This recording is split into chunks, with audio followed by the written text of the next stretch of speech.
I, 32 female, am from a small, tight-knit family. There is my family of 4, my parents, my grandmother, my aunt and uncle, their 2 kids and their families.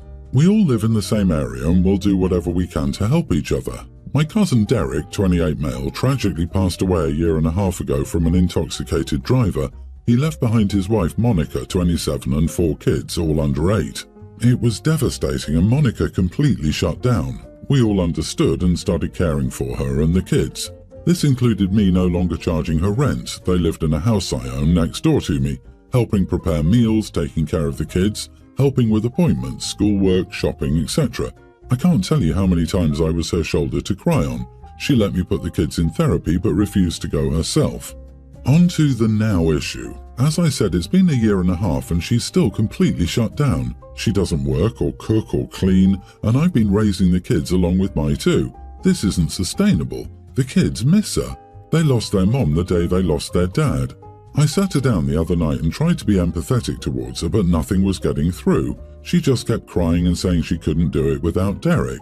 I told her she didn't have a choice. She has 4 kids who need their mother. She still wasn't listening, but I'd had enough. I told her she had a week to get an appointment with a therapist before I stopped supporting her emotionally and financially and went to court for full custody of the kids. She ran out crying. The rest of our family thinks I'm being cruel because she loved my cousin deeply, but I think this is what she needs. She can't live like this and can't keep putting her kids through this. Everyone has been pitching in, helping around her house, and babysitting when I need a sitter for her kids. Am I the idiot? Not the idiot. You're right about her needing a therapist and being there for her kids. You've given it a year and a half, and while there is no time limit on grief, she needs a reality check. You've not said anything crazy. Just go and see a therapist at least. You've already tried that and it didn't work. You gave it time, but now's the time for an ultimatum. Her kids need her now. I don't think this even counts as OP trying to put a timeline on Monica's grief. Why does she need a sitter? Does she work? Or does she just live her days crying, leaving you guys to take care of her kids? I get that she lost her husband, but she didn't lose a brain. She should know her kids need her. As cruel as it sounds, she is being selfish. Grieving is necessary, but ultimately it's just self-serving. It won't miraculously bring her husband back. What she's doing is the same as abandonment, and basically shows she cares more about herself than her kids. I mean, what are her plans? Just to be a wreck for the rest of her life and have everyone else support her and take care of her and all her bills and her kids? I mean, it has to end sometime. I hope she gets the help she needs. Otherwise, you do what you have to do to take care of those kids. And I would get her out of your house if you get full custody of those kids, and she can go live with other relatives who can take care of her if they think you're being mean. Yep, and the rest of the family needs to understand how much it's affecting OP and the kids financially. Since it's a tight-knit family and they disagree with your approach, they can all step up, take care of the 4 kids and start paying her rent. I mean, they don't want to be idiots, do they? It's easy to call you an idiot when you do everything. What occurred is very sad, but nearly 2 years later, it's not rushing this. Tough love is tough, but this situation is not your fault, and she's not helping but sticking her head in the sand. Good luck to you and the children, and ultimately your sister-in-law. I, 20 female, married my husband 2 years ago. We aren't rich and don't care that much about weddings, so I wore my prom dress to my wedding. It's not a super fancy dress or anything. It's basically a long sequin dress in deep dark blue with one sleeve. My friend Ciara, 22 female, was attending my wedding. Since the wedding, I've worn it on a few occasions because it's the only fancy dress I own. Recently, Ciara was getting married and I was obviously invited. The wedding colour scheme was dark blue and she requested fancy attire, so I thought my dark blue dress would be fine. It's not white and it's not even remotely close to a wedding dress.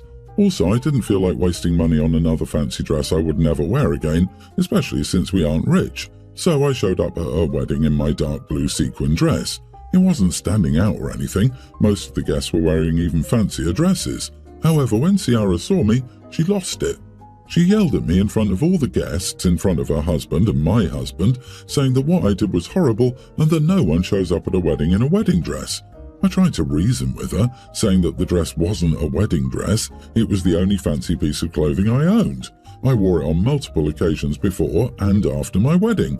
She didn't listen and kept yelling at me to the point that her bridesmaid and her husband tried calming her down. She also said a bunch of unsavory names to me. I was very upset with the drama and decided to leave with my husband. Then I started getting texts from Ciara who blamed me for upstaging her on her wedding day for driving a wedge between her and her husband, since he said she overreacted massively and upset her friend over a dress. I decided to ignore them because I thought she was being unreasonable, but a part of me thought that I was an idiot because I wore the dress to my own wedding. This is your fancy occasion dress that you wore to prom and multiple other events and just happened to wear to your wedding. It's not a wedding dress, and Ciara manufactured a conflict where no one would have ever been the wiser. You didn't drive a wedge between her and her husband. She did it by acting ridiculously. Not the idiot, and Girlie's husband is right. She needs to get a grip. Ciara has a different problem with OP and deliberately manufactured a situation. She specifically picked dark blue and fancy. She knew OP wore that dress multiple times. I would think there was a close to zero chance that she thought OP would go out and get a different dress. I think Ciara is a drama llama. Yep, it's a setup. The fact that the groom stuck up for OP makes me think the bride is jealous. This has come up before between them and she wanted to embarrass OP at her wedding. I suspect she lost you as a friend and her husband is likely to lawyer up soon. She sounds like she'd be a nightmare to live with. Take comfort in knowing that she ruined her own wedding. The only thing anyone's going to remember about her blue-themed wedding forever is that she had a gigantic meltdown over a blue dress and acted like an idiot. That's on her. I'm so curious to know what the other guests were thinking as they watched a yellow OP for wearing a blue dress to a wedding with blue as the colour theme, LOL. That must have looked unhinged to them. I'd be so confused if I saw a bride screaming at a guest for following the requested dress code. Block Ciara's number and get that lunatic out of your life. I'm 35 male, a medical doctor working as an internal medicine hospitalist at a major hospital. Recently, I was on a long-haul international flight. Usually I sleep on flights, but this was during my waking hours, so I decided to spend my time enjoying the in-flight entertainment and free drinks. I'd already been drinking even before the flight while in the lounge. I wasn't slurring or excessively intoxicated, but I was feeling a solid buzz. Usually I don't chat with my co-passengers, I just sleep or do my own thing. On this flight, the configuration of the business class cabin was such that the passengers in the middle row were practically just beside each other. There was just a small barrier separating me and my co-passenger, female mid-30s, that could be raised, but it still didn't do that much to separate us. She started up a conversation, and being a little intoxicated, I was also feeling chatty. When she asked what I do, I mentioned I'm a doctor and I work at such and such hospital. After some more small talk, we both started doing our own thing. I was trying to watch my movie and enjoy my drinks when an announcement was made asking if there was a doctor on the flight. Normally, I would present myself to the cabin crew and help out, but after several hours of on-flight boozing, I was pretty intoxicated. I wasn't able to think clearly and probably would have done more harm than good in such a situation. I didn't react to the announcement at all. I continued watching my movie and drinking my drink. My co-passenger tapped me and said that they just announced they needed a doctor. I replied that someone else would help or they would get instructions from the medical team on the ground. She tried convincing me to help, but I refused. She then said I was an unbelievable idiot and that if the passenger died, it was my fault. I said, "Listen, lady, just because I'm a doctor doesn't mean I'm on call 24/7 to provide medical care on demand. I work when I'm at the hospital. Outside, I'm just like everyone else and I'm entitled to drink and relax." She had a disgusted look on her face but didn't talk to me after that. I didn't want to engage with her either. I'm not sure what happened to the passenger who needed medical assistance, but since I didn't hear any more announcements, I assumed all was well. While exiting the aircraft, this lady called me an idiot again. In my mind, I'm very clear that since I was intoxicated, I couldn't provide medical assistance. I was drinking on my own time, and there was no expectation that I would need to be sober. Doctors get to enjoy life too. I can't stay sober on every flight just in case there's an emergency. I don't think I'm wrong, but I thought I'd get external opinions. Am I the idiot? Not the idiot.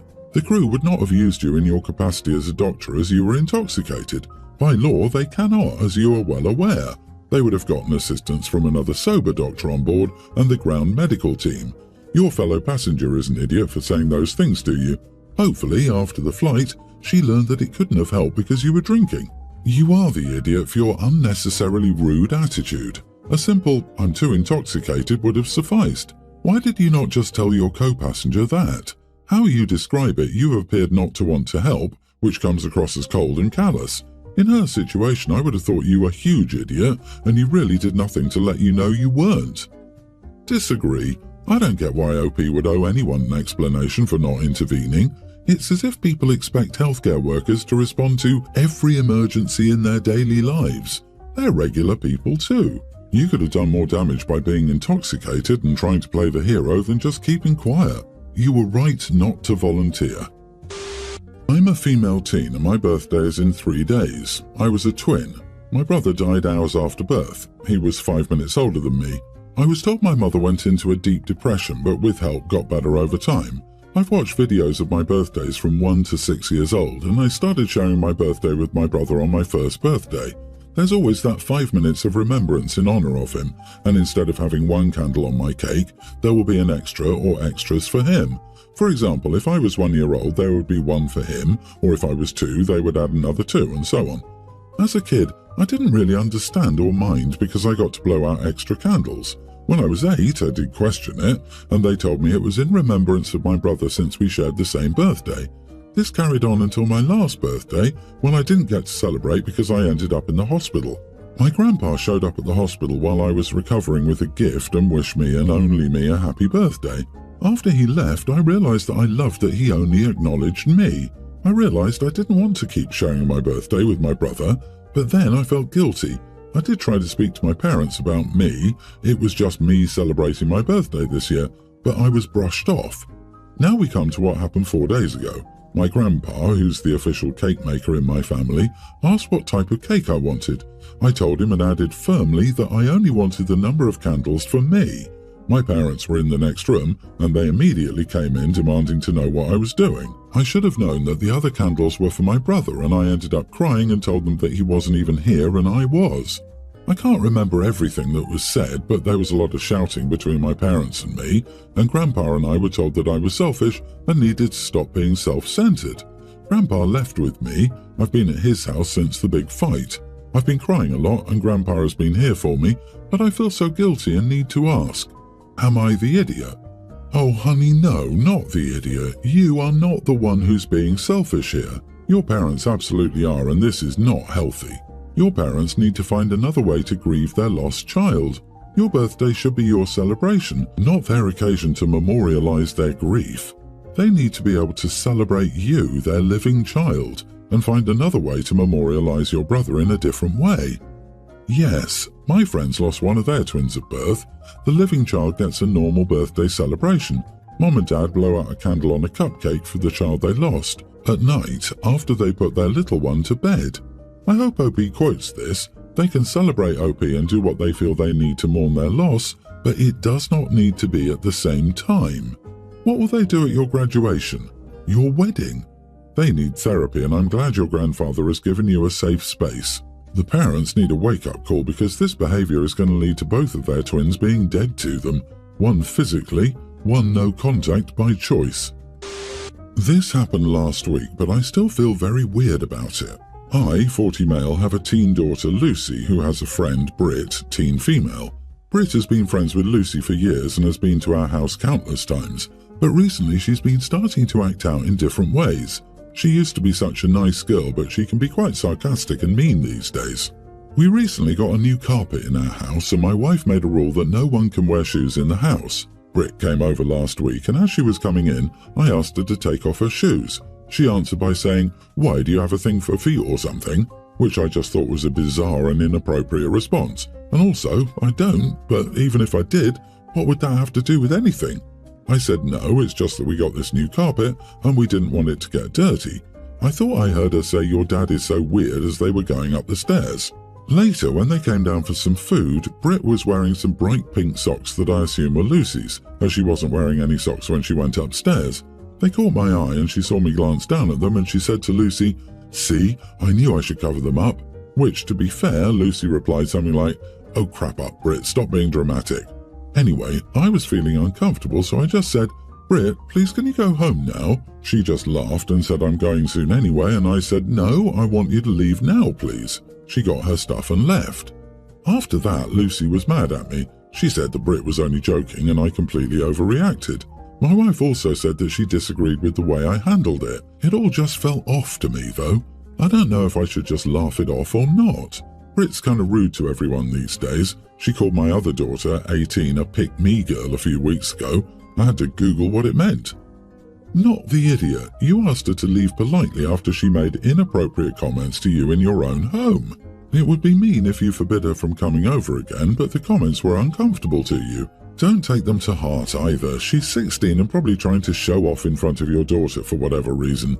However, maybe you had done something to make her uncomfortable before this moment, since you did say she's been more sarcastic and mean around you. Google edgelord because that's what Brit is, or edge lady, I guess. Some kids get their kicks out of being offensive. They feel powerful when they make other people emotional and think they've achieved something if they get people to lose control of their emotions. You should probably talk to your daughter about the type of people who enjoy being provocative and antagonistic. Explain that to your daughter so that she's prepared when Brit starts saying hurtful things and it's time to leave. Here's the problem. You do not need a teenager coming to your house repeatedly joking about you supposedly taking an intimate interest in them. This is not a problem that your wife and daughter have to face. So you are the only one who can advocate for yourself by asserting the seriousness of the issue. One comment was weird, but for her to openly imply that you're interested in her feet right in front of you is beyond disrespectful. It could ruin your reputation if it became an unchecked running joke and others caught wind of it and thought there's no smoke without fire. I wouldn't want her in the house after this if I were you.